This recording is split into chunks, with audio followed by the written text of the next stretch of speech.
और बहुत सारे ऐसे महिलाएं थीं जिनके साथ में बलात्कार भी किया गया। ये आंदोलन शुरू हो उस समय तो और भी भयंकर स्थिति थी। विस्थापन क्या है, विस्थापन का दर्द क्या है। जब सेना के लोग फायरिंग रेंज में प्रैक्टिस करने के लिए जाते थे तो उस समय सेना के बहुत सारे जवान हमारी महिलाओं के साथ, माताओं के साथ, बहनों के साथ छेड़खानी करते थे। और ना कि सिर्फ छेड़खानी, लेकिन कई एक माताओं के साथ, बहनों के साथ बलात्कार की भी घटना ऐसी घटी है, ठीक है। और बलात्कार भी हुआ। और दूसरी चीज़ कि हमें पता चला कि बंदूक के कुंदे से मारा भी गया। तो ये कितना सच है? नहीं, वो तो बहुत सच ही है। कहने को बड़ी बड़ी बातें हैं पर बातें नहीं है याद। उन्हीं बातों को याद दिलाने पैदा हुआ झारखंड की बुनियाद।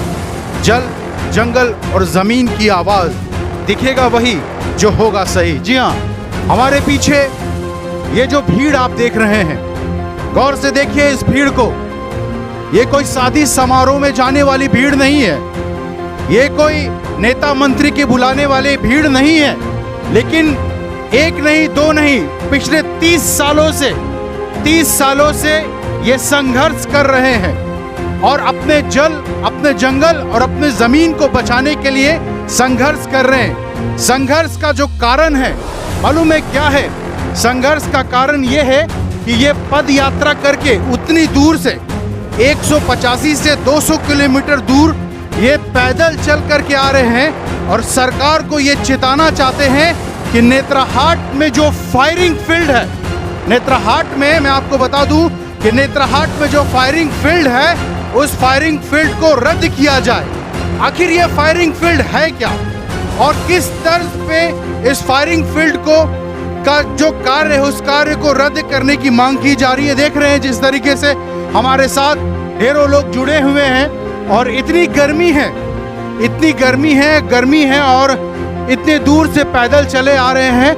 हमने आगे एम्बुलेंस देखा और एम्बुलेंस के जब लोगों से हमने बात की तो हमें पता चला कि इतने दूर से जब ये पैदल चल करके आ रहे हैं तो इनके पैरों में बहुत सारे लोग हैं जिनके पैरों में छाले पड़ गए हैं और फिर भी जो इनका संघर्ष है, ये संघर्ष इनका खत्म नहीं हुआ है। इनका जो संघर्ष, इनका जो चलने का जो कार्य है वो कार्य खत्म नहीं हुआ है।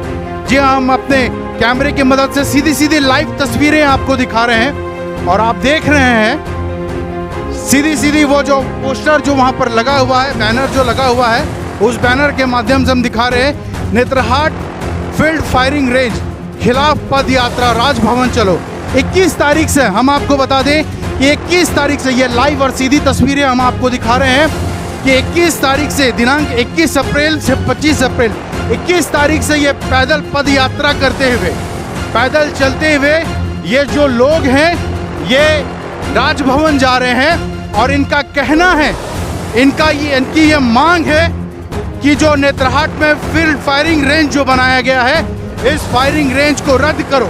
आपको बता दें कि इस फायरिंग रेंज के माध्यम से वहां पर जितने भी कार्य होते हैं, आज वहां पर एक नारा कहा जाता है कि जन जन का नारा है, जल, जंगल और जमीन हमारा है। जान देंगे पर जमीन नहीं देंगे। ये वास्तविक बात है और ये सच्चाई है कि आखिर जिस जमीन में लोग बोते हैं, जो कल तक उनकी अपनी जमीन कहलाती है और जिस जमीन का दिया वो खाते हैं, आज ऐसा कैसा मुमकिन हो सकता है कि उसी जमीन को किसी और को, वो भी एक फायरिंग रेंज के तर्ज पे दे दिया जाए।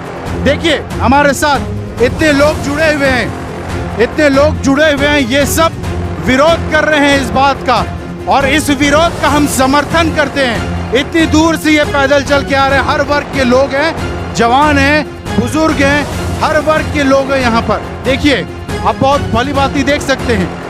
हम लगातार आपको यहाँ से सीधी सीधी तस्वीर लाइव दिखा रहे हैं। हम आपको कुछ दिखाना चाहते हैं। ये जो पैर आप देख रहे हैं, ये देखिए, ये जो पैर देख रहे हैं, ये पैर पैदल चले हुए पांव हैं और इन पाँव में छाले हो गए हैं। लगभग 200 किलोमीटर दूर पैदल चल करके ये पाँव आए हैं और सिर्फ इसलिए आए हैं क्योंकि ये अपनी आवाज को बुलंद करते हुए ये कहना चाह रहे हैं कि नेतरहाट फायरिंग फील्ड रद्द करो। हम इन्हीं की जुबानी, इन्हीं के शब्दों से हम जानना चाहेंगे। सबसे पहले हम आपका परिचय जानना चाहेंगे। मैं रोज खाखा, मैं गुमला से, और मेरा अपना घर है रायडी प्रखंड, छिपरिंगलूर टोली। जो लगातार हम यहाँ हर किसी से पूछ रहे हैं, आपसे भी मैं यही पूछना चाहता हूँ। 30 साल एक भयानक और काली रात, जिसे हम बेशक नहीं समझ सकते, लेकिन आप और यहाँ पर तमाम जितने लोग हैं भली भांति समझ सकते हैं ये कितनी भयानक रही है। 30 साल से हम लोग इसके लिए बहुत संघर्ष कर रहे हैं। और जब शुरू में जो गोला बारूद कर रहा था तो हमारे बहुत सारे लोगों की मृत्यु हो गई, हमारे जानवरों की मृत्यु हुई और फसलों की बर्बादी हुई। और बहुत सारे ऐसे महिलाएं थी जिनके साथ में बलात्कार भी किया गया। इस तरह से देखते हैं पीछे का ज़िंदगी उस समय का, जब फायरिंग शुरू हुआ था, जी हाँ, तो फिर अंदर से बहुत दर्द होता है। अभी भी देखते हैं हम लोग इतना लड़ाई लड़ रहे हैं 30 साल से, लेकिन केंद्र की सरकार हो या बीजेपी की हो या राज्य की सरकार हो या तो कांग्रेस की सरकार हो, किसी ने हमारी बातों को नहीं सुना है। हर किसी ने आपकी बातों को, आपकी आवाज़ को या फिर कहा जाए दबा दिया या फिर उसे दरकिनार कर दिया। जी हाँ, दरकिनार कर दिया है। तो अभी हम लोग जब 22-23 मार्च को पूरे 245 गांव और अलग अलग लोग भी, अलग अलग जगह से भी लोग आते हैं हमारा सहयोग करने के लिए। और उस दिन भी देखने लायक रहता है कि हम लोग खुद से, हमें कोई सपोर्ट नहीं मिलती है बाहर से, लेकिन हम लोग पैदल चल के कैसे आते हैं, वहाँ खाना पीना कैसे बनाते हैं, वो देखने लायक है। लेकिन ये सारा चीज़ भी देखा जा रहा है, लेकिन सरकार अभी तक सुनी नहीं है, हमारी बातों को दरकिनार कर रही है। तो हमें बहुत अफसोस है कि 245 गांव के इतने सारे लोग कहाँ जाएंगे हम लोग। अगर तोपाभ्यास होता है तो फिर कहाँ जाएंगे। और ज़्यादातर ये आदिवासी बहुल इलाका है। आदिवासी बहुल इलाका होने के नाते आदिवासियों का जुड़ाव तो जल जंगल ज़मीन से ही है, और आज हमें जल जंगल ज़मीन से दरकिनार कर देगा तो हम लोग कहाँ जाएंगे। एक गांव नहीं है ना बाबू, 245 गांव, और 245 गांव वो रिबनियो विलेज है। वो टोला पारा को तो छोड़ दीजिए, और टोला पारा को देखेंगे तो कितना सारा गांव होगा। तो हमें बहुत अंदर से दर्द होता है। इसीलिए हम लोगों ने ठाना कि आज 21 से 25 तारीख तक हम लोग पैदल चल के राजभवन जाएंगे और हमारे महामहिम के पास हमारी बातों को रखेंगे। अब देखिए क्या होता है। हम लोग पूरे उम्मीद के साथ जा रहे हैं कि हमारी बातों को सुनेंगे और उनको सुनना होगा। आज हम हैं इसीलिए सरकार है, हम वही मानते हैं। आज मेरा गांव है इसीलिए आज सरकार भी है। आज हमारा गांव ही नहीं रहेगा, हम ही नहीं रहेंगे तो किसके लिए सरकार। ये चीज़ हम लोग को अंदर से खलता है। लेकिन जिस किसी को भी हम प्रतिनिधि चुन के भेजते हैं हमारी बातों को नहीं रखते हैं। कितने विधायक आए इस 30 सालों में, लेकिन आज तक हमारी बातों को नहीं रखे। और कितने सांसद आए हमारे क्षेत्र से ही, लेकिन उन्होंने भी हमारी बातों को नहीं रखी, किसी ने नहीं रखा। तो हमें अंदर से तकलीफ होता है। जिसको हम हमारी बातों को सरकार तक पहुंचाने के लिए चुना है वे हमारी बातों को नहीं रख पाते हैं। तो इसीलिए आज हम लोग आप देख रहे हैं कि 75 साल के बुजुर्ग महिलाएं, शुरू दिन तो महिलाएं बच्चा पीठ में बांध के चली थी कुछ दूर तक। ऐसे परिस्थिति बना दिया हम लोगों को कि हम लोग मजबूर हो गए।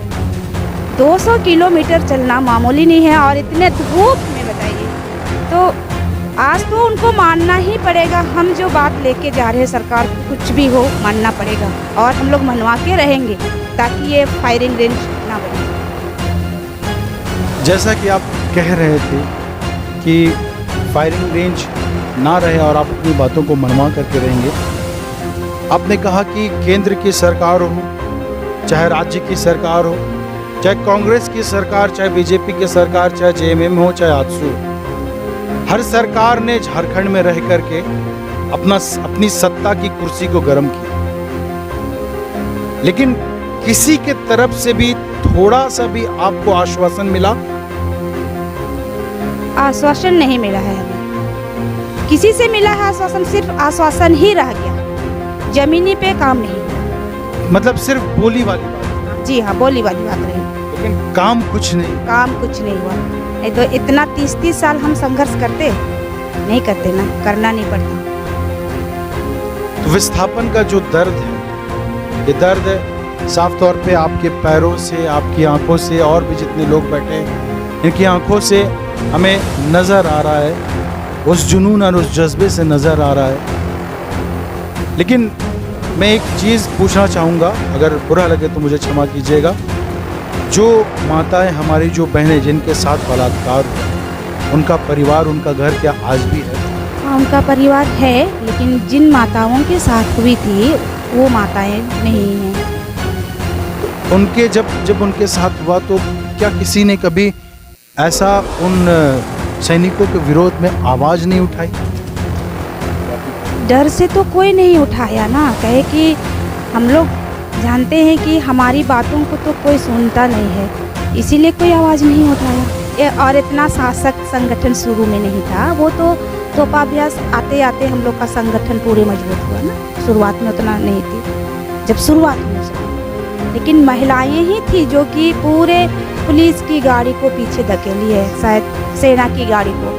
आपने मूवी देखे होंगे कभी, तो महिलाएं ही ऐसी थी, माताएं। 1993 जी 1993 में, तो फिर माताएं ही पूरे सेना की गाड़ी को वापस करी है। तब कि अब यहाँ पर फायरिंग किसी भी तरीके से नहीं हो, कोई अभ्यास नहीं। जी हाँ, वही।